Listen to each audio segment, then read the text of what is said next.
అక్క ఏం తిందాం? విడు మొరటోడు అని వాళ్ళు వెళ్ళు ఎన్నెన్ని అని కసి పిల్లవాడు నవ్వాడు.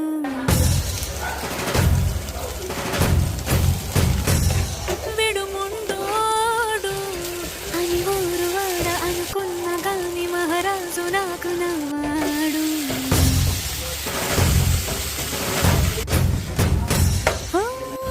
మాట పెడుసైనా మనసులో వెన్న రాయిలా ఉన్నవాడిలోన దేవుడెవరికి తెలుసును నాకన్నా.